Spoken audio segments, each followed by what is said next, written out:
人不是机器，不能随时切换模式。机器插上电也需要时间才能充满格，人的精力需要时间补充，压力需要时间去消化。我们只是需要点时间，能安安静静的缓一缓。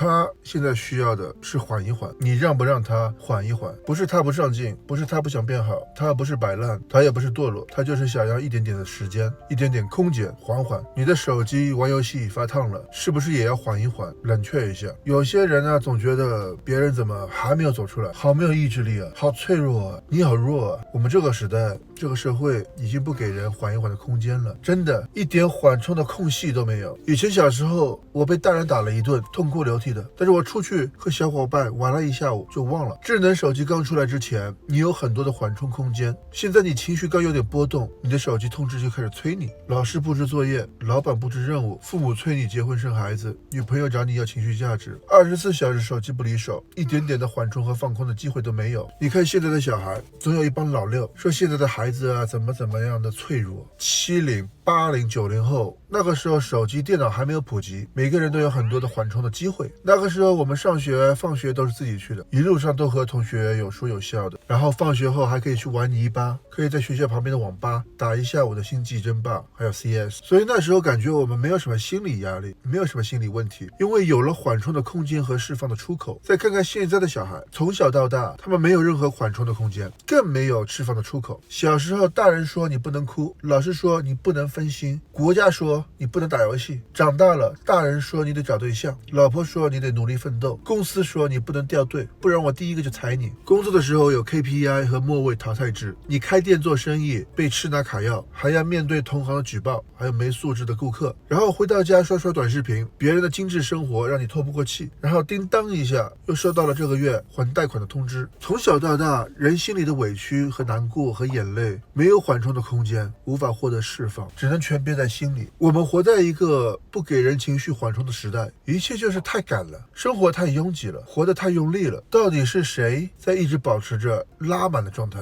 人不是机器，谁能保持状态一直在线？就像泡面也得等个3分钟吧。人难过了，受委屈了，累了，还不能缓一会儿吗？缓一缓吧，让别人缓一缓，让自己缓一缓，然后一切都会变得更好的。